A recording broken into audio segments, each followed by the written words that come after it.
Gila, silakan.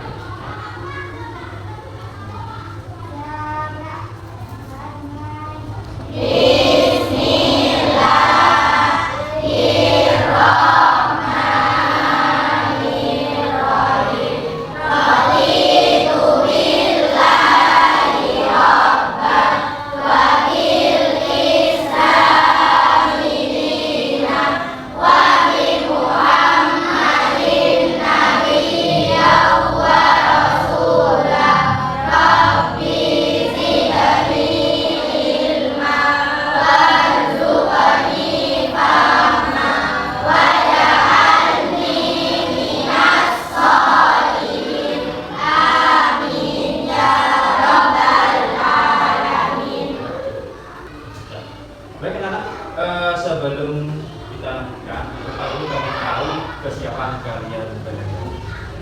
Baik, tentunya coba hari ini yang tidak masuk siapa?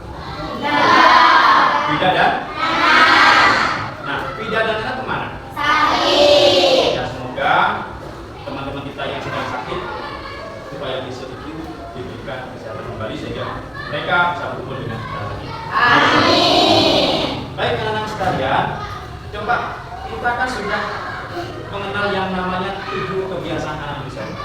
Nah, ada di antaranya bangun lebih awal. Coba kalau tadi yang pertama bangun lebih awal. Siapakah yang tadi malam bangun jam 4:30? Ya? Udah ada. Bangun jam 5? Nah, baik. Kemudian ada yang sampai jam 6? Ada pada? Ada. Ada. Baik. Nah, kalau kita bangun lebih awal, manfaatnya adalah badan kita akan terasa lebih segar. Nah, baik. Kemudian setelah kita lakukan bangun awal, apakah tadi jam 5 rata-rata jam 5, apa yang akan kalian lakukan setelah bangun tidur tadi? Nah, ada yang langsung mandi? Nah, atau ada yang langsung sholat subuh? Tidak. Tidak, coba ada. Coba siapa yang langsung sholat subuh? 1, 2, 3.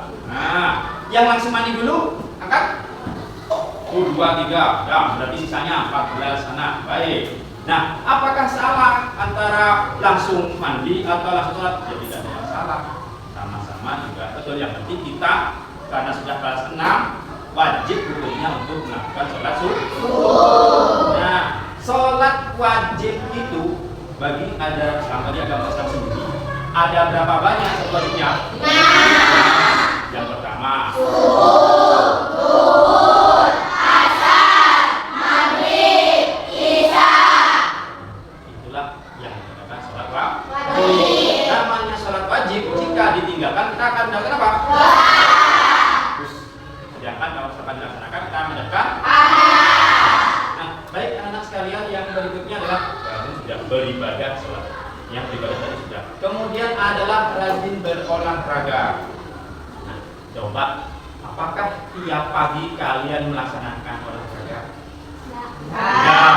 Terkadang kita mengatakan tidak, tapi sebenarnya kita sudah melakukan kegiatan berolahraga seperti apa? Nah, setelah sholat subuh, ya kita pergi ke sholat, kita jalan kaki. Nah, itu sudah termasuk berolahraga. Tidak mesti olahraga itu harus bermain sepak bola, harus lari-lari keliling lapangan, tidak. Ya, jadi hal yang sangat simpel itu sudah dikatakan olahraga. Kemudian coba kita pikirkan, membantu orang tua menyapu halaman itu olahraga bukan? Bisa juga dikatakan olahraga. Ya, selain membantu orang tua, kegiatan tersebut juga bisa dikatakan berolahraga. Nah, anak sekalian, hari ini kita akan belajar bagaimana perlawanan bangsa Indonesia di berbagai wilayah. Nah, baik. Jadi tujuan ini untuk hari ini adalah Pak belajar kita. Nah, di sini peserta ini nanti mengenal sejarah perlawanan rakyat Indonesia terhadap bangsa Eropa yang menjajah Indonesia, baik itu dari tokohnya ataupun dari waktu ke waktunya. Kemudian yang kedua adalah nanti kalian diminta untuk bisa menceritakan kembali ya sejarah perlawanan rakyat Indonesia terhadap bangsa Eropa yang menjajah Indonesia. Nah, baik. Dulu kita sudah mengenal bangsa-bangsa Eropa yang datang di Indonesia. Ya. Nah, ini pasti kalian bisa menjawab kalau yang ini. Ya. Bangsa Eropa yang datang ke Indonesia itu yang pertama kali apa? Portugis. Kemudian kemudian dilanjutkan oleh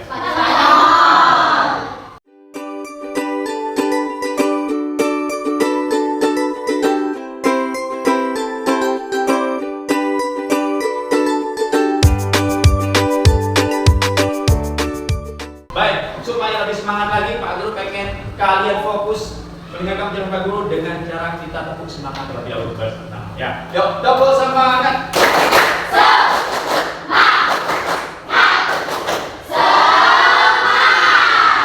Baik, terima kasih ya. Oke, supaya lebih mudah lagi nanti dalam menerima pelajaran, Pak Guru akan bagi menjadi beberapa kelompok saja ya. Supaya gampang langsung di kelompok A, kelompok B, kelompok C, dan kelompok D. Nah, baik. Pak Guru akan menyiapkan beberapa video mengenai perang Jawa dan perang Batu. Kita simak video itu. Ya.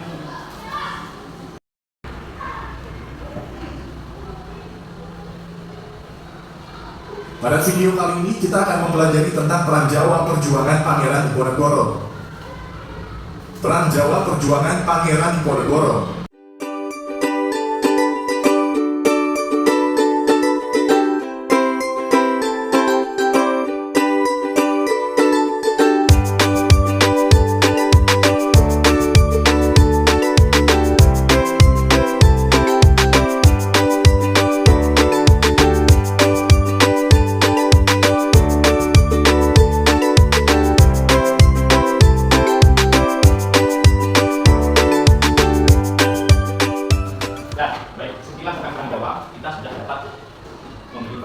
Jadi dari sudah sampaikan video tersebut kita sudah mendapatkan informasi-informasi penting, di antaranya adalah perang Jawa itu dipimpin oleh siapa tadi? Pangeran Diponegoro. Nah, di situ juga dijelaskan bahwa perang Jawa terjadi di dua kota. Kota apa dengan kota apa? Nah, cerita informasi kepada kalian, Surakarta itu, ya, itu nama lainnya adalah kota Solo. Jadi kalau misalkan kalian pernah mendengar berita di televisi ataupun di YouTube ada kata Solo, itu kota Solo, itu sebenarnya adalah kota Surakarta. Nah, tuh. Kemudian berikutnya adalah di situ juga disampaikan ada yang namanya Jenderal Belanda, yang mana Jenderal Belanda saat itu ingin mengalahkan Diponegoro. Siapakah nama Jenderal Belanda tadi? Ya, bagus, berarti kalian sudah mampu menyerap informasi dan Pada video kali ini kita akan mempelajari tentang perang Padri perjuangan Tuanku Imam Bonjol. Perang Padri perjuangan Tuanku Imam Bonjol. Perang Padri terjadi di tanah Minangkabau, Sumatera Barat. Perang tersebut bermula dari pertentangan antara kaum adat dengan kaum agama atau kaum Padri terkait praktik keagamaan dan menimbulkan peperangan.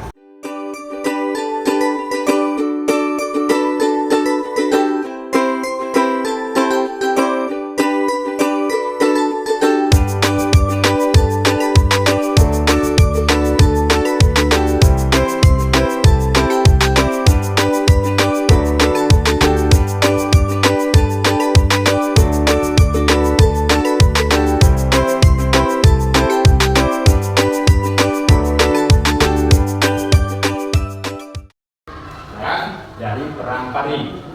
Pemimpin perang Padri perlawanan melawan Belanda dipimpin oleh siapa?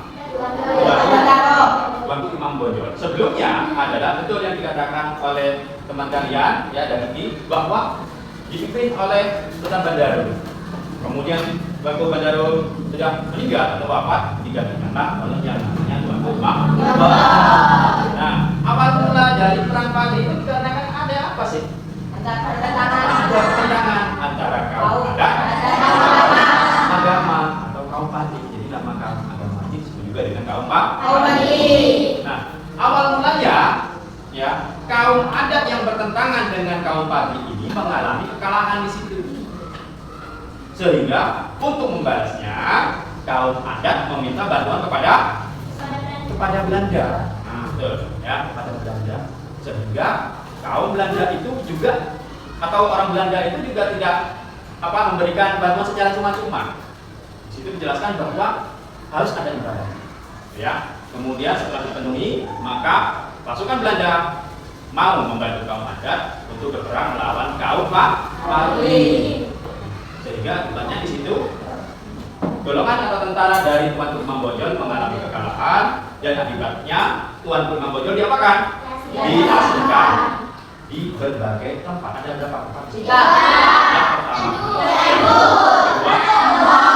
Yang pertama, dan di tempat terakhirlah beliau coba kalau misalkan kita cermati antara perang Jawa dengan perang Parli, ada kesamaannya. Kira-kira sama-sama apa? Sama-sama melawan Belanda. Sama-sama melawan Belanda. Oleh sebab itu bisa kita simpulkan bahwa yang menjadi provokatornya adalah Belanda. Ya. Nah, baik, sekarang Pak Guru punya sebuah video pelajaran di mana di sini nanti kalian tinggal memasukkan ke dalam saku-saku yang ada. Contohnya seperti ini.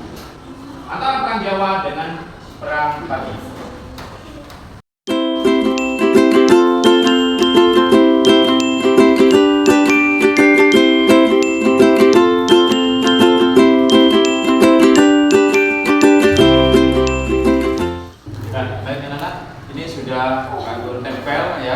Nah, di sini ada dua macam perang yang sudah tadi kalian lihat di video antara perang Jawa dengan Parli. Nah, di sini sudah ada saku-sakunya dengan beberapa kategori, yaitu di sini sudah ada kategori tokoh, kemudian tempat, waktu, sebab akibat. Ya, kalau misalkan sudah tidak ada di dalam kategori ini, masuklah ke dalam lain-lain. Ya, jadi ini ada beberapa keterangan nanti yang Pak Guru sebar kepada kalian.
Baik, waktu diskusinya sudah selesai. Apakah kalian sudah menyelesaikannya?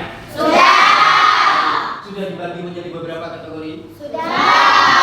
Juga bisa berdasarkan peran-perannya? Sudah.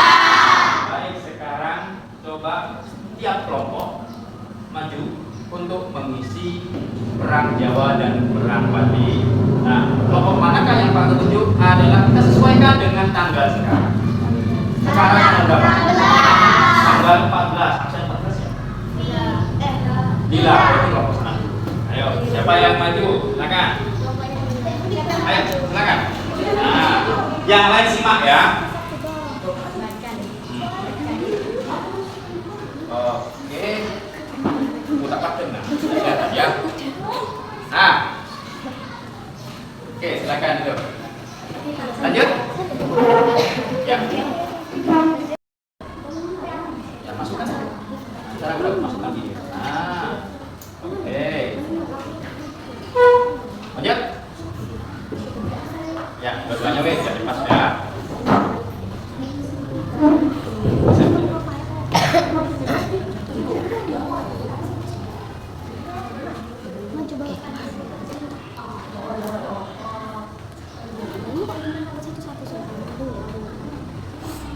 Dah, baik. Kita simak jawaban punya temannya, ya. Dari kelompoknya Dila, kita lihat dari tokoh perang Jawa. Nah, ini ada namanya Jenderal Lektuk, ya. Jenderal Lektuk ini masuk ke dalam cerita perang Jawa apa perang tadi? Perang Jawa. Jadi betul ya? Ya. Oke, bagus. Sekarang ada keterangan yang berikutnya.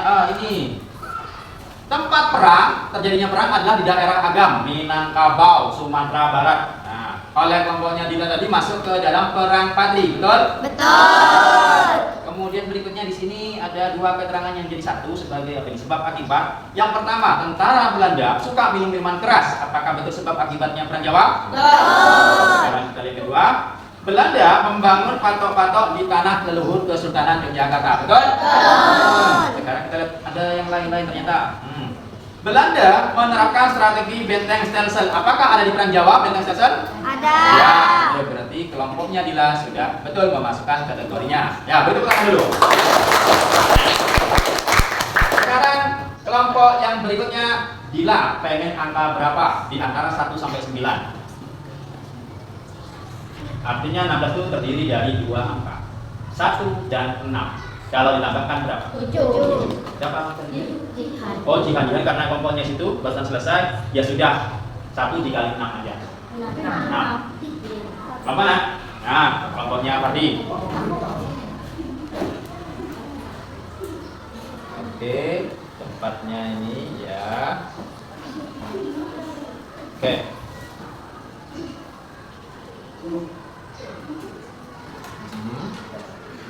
Ya. Lalu buka dulu yang ini ya, biar tidak numpuk-numpuk dengan yang lain.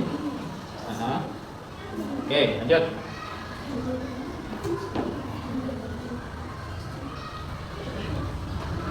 Oke, sudah.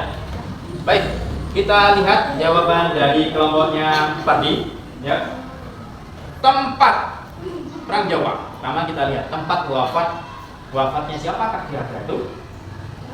Di perang Jawa yaitu Pangeran Diponegoro. Wafatnya di Makassar, betul? Betul. Kemudian di sini tempat perang terjadi di Surakarta dan Yogyakarta, betul? Betul juga, bagus. Nah, kemudian di perang Padri juga ada tempat-tempat pengasingannya. Siapakah yang diasingkan di perang Padri? Nah, di sini di keterangannya adalah di Cianjur, Ambon, Manado, betul apa enggak? Sebab akibat perang Padri yaitu Belanda ikut campur dalam pertentangan atau perselisihan di antara dua suku yaitu suku Ada dan suku Padri, betul? Betul juga, bagus. Kemudian nah ini masuk kategori lain-lain di perang Jawa. Belanda memunculkan ide kultur Stelsel guna menutupi kerugian perang. Betul di perang Jawa tadi? Betul. Belanda minta bantuan tentara dari berbagai daerah seperti Sumatera, Sulawesi, Afrika dan Pantai Gading, betul? Betul. Berarti kelompoknya Fardi juga betul semua. Tepuk tangan. Terakhir langsung Pak Guru ajak kelompoknya Dakiki. Ya, silakan. Siapa yang mau ke depan? Ya. Ya, Eko, silakan. Oke.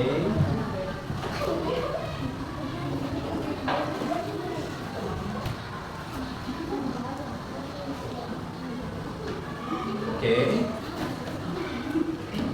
Kenapa? Ada yang salah? Oh ya. Oke. Lanjut.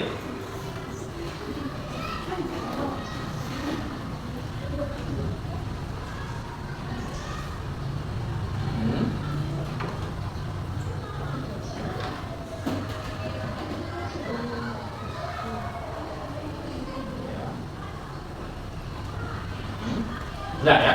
Baik, kita cek. Perang Padri tokohnya adalah Datuk Bandaru, betul?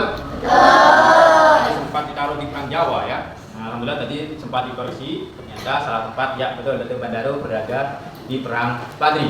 Kemudian berikutnya adalah waktu perang Padri. Tahun wafat, ya, yaitu Tuanku Imam Bonjol 1864, betul? Waktu perang Padri, yaitu di daerah Agam 1833, betul? Betul. Betul juga. Kemudian ini di perang Jawa, waktu wafatnya di Ponorogo 1855, betul? Waktu perang berlangsung 5 tahun dari 1825 sampai dengan 1830, betul? Pinter gitu kok bisa ya. Kemudian yang terakhir, nah ini lain-lain. Belanda menarik atau mendatangkan pasukan dari Jawa, termasuk tadi Padri, betul? Betul. Ya, beri tepuk tangan. Sekarang kelompok terakhir. Ya, silakan. Siapa? Ayo dulu. Ya.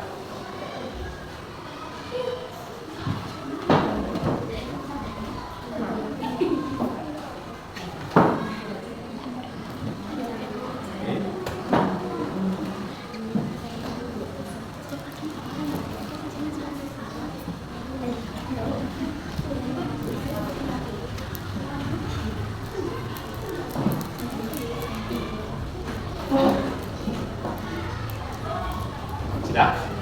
Baik, kita periksa di sini. Perang Jawa ada gambar tokoh di sini Pangeran Diponegoro, betul? Kemudian kalau perang Padri namanya Tuanku Imam Bonjol, betul? Tempat wafatnya di Manado, betul? Kemudian tempat pengasingannya di Diponegoro di Makassar. Oke. Masukkan ini juga. Sebab akibat dari perang Jawa adalah Belanda dengan seenaknya menaikkan pajak. Yang terakhir, sebutan The Great War oleh bangsa Eropa karena Belanda mengerahkan hampir 50.000 pasukan, betul? Nah, yuk, sekarang bertepuk tangan yang meriah semuanya. Baik anak-anak sekalian, nah sekarang kita masukkan seluruhnya kategori ini. Kalian tinggal sebutkan ada di mana posisinya, apakah di perang Jawa atau di perang Padri, kemudian di kategori yang mana. Ayo, sekarang Pak Guru bacakan. Belanda membangun patok-patok di tanah leluhur, masuk perang Jawa atau perang Padri? Kategori yang mana? Sebab akibat. Oke. Berikutnya, tentara Belanda suka minum minuman keras. Perang Jawa. Mana? Sebab akibat. Oke, kita masukkan juga. Nah, ini tempat wafatnya di Makassar. Perang Jawa. Di perang Jawa. Tempatnya mana? Tempat. Ya, kategori di tempat. Bagus. Tempat perang di Surakarta dan Yogyakarta. Jawa. Kategori mana? Tempat. Oke. Belanda mendatangkan pasukan dari Jawa. Perang Padri. Perang Padri. Di mana? Tempat. Di tempat lain. Belanda menerapkan strategi benteng Stelsel. Perang Perang Jawa di mana? Lain. Oke, masuk juga. Waktu perang berlangsung 5 tahun. Perang Jawa. Jawa masuk ke dalam kategori waktu. Waktu wafat tahun 1855. Perang Jawa. Perang Jawa masuk kategori Waktu. juga. Datuk Bandaru. Perang Padri. Perang Padri masuk kategori. Nah. Waktu perang 1833. Perang Perang Padri masuk ke dalam Waktu. Waktu wafat 1864. Perang Padri. Belanda ikut campur dalam pertentangan antara dua suku. Lain. Masuk ke dalam lain-lain perang Padri. Perang Jawa. Perang Jawa. Nah, perang Padri masuk ke dalam berapa Padri? Pertentangan tadi. Tempat pengasingan Cianjur, Ambon, Manado. Perang Padri. Perang Padri. Tempat. Oke, masuk dah. Belanda meminta bantuan tentara dari Sumatera, Sulawesi, Pantai Gading. Kategori mana? Perang Jawa. Kategori Lain. Belanda memunculkan ide kultur Stelsel. Mana Perang Jawa? Perang Jawa dalam Lain. lain-lain juga banyak sekali. Tempat perang di daerah Agam Minangkabau. Perang Padri. Padri di Tempat. lahir Depok. Di Perang Jawa. Nah, inilah anak-anak bulan dari perang Jawa dan perang Padri. Gitu ya. Nah, baik. cukup sekian dari pembahasan mengenai perang Jawa dan perang Padi. Sekarang kita lanjutkan di buku paket karya. Silakan dilihat pada halaman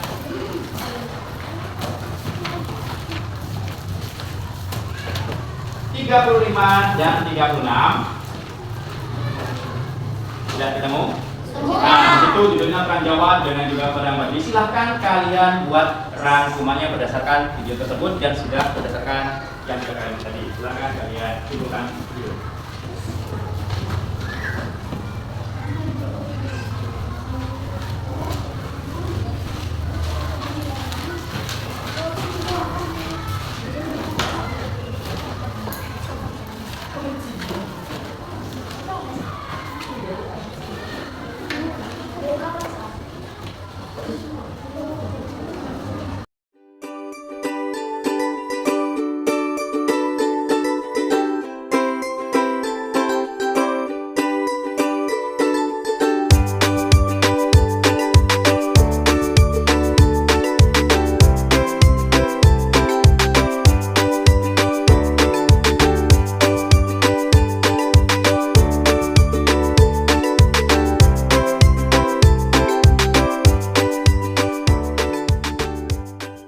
Nah, baik anak-anak, rangkumannya sudah kalian buat. Kemudian pasti dari beberapa hal yang sudah kalian tulis dan kalian saksikan videonya mengenai perang Jawa dan perang Padi, Pak Guru akan ulas kembali. Nah, ya, yang pertama adalah tokohnya terlebih dahulu sesuai dengan yang ini tadi.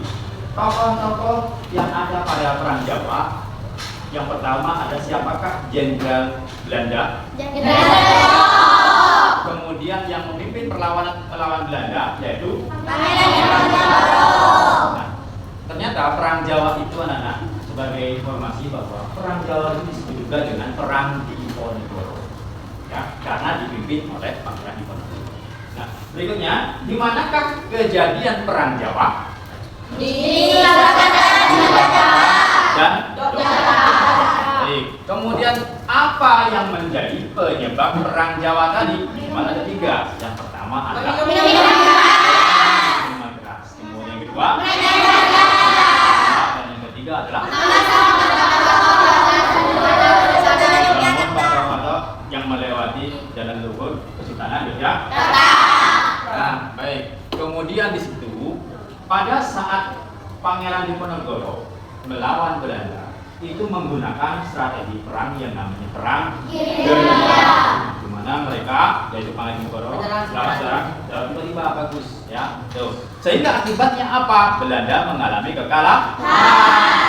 Nah, karena Jenderal Belanda ini juga orang yang pandai dengan menggunakan beberapa ahli strategi, maka untuk melawan Diponegoro beliau menggunakan strategi benteng step. Selain menggunakan strategi benteng step tersebut, juga meminta bantuan dari berbagai negara seperti dari daerah Sumatera, Sulawesi, dan juga beberapa negara, yaitu negara Pantai Kasih dan Afrika. Kalau begitu, pasukan Belanda semakin sedikit apa semakin banyak?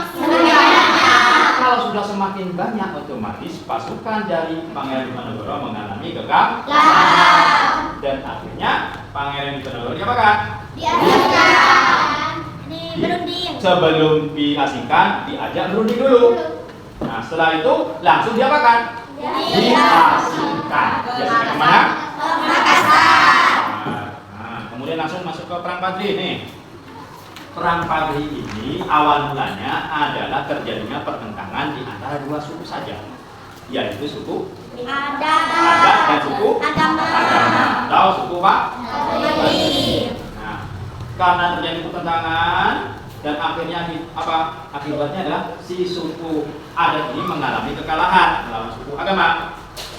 Kemudian balas dendam. Balas dendam ini bagaimana? Dengan meminta bantuan kepada Belanda. Karena sudah dibantu oleh Belanda, otomatis pasukannya si suku Adat ini menjadi banyak.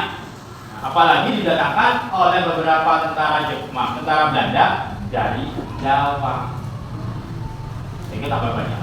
Dan akibatnya awal mula perang Padri itu dipimpin oleh Datuk Bandar dulu, kemudian Datuk Bandar wafat digantikan oleh siapa? Tuan Rumah Bonjol juga tidak berhasil. karena Belanda menambah pasukannya.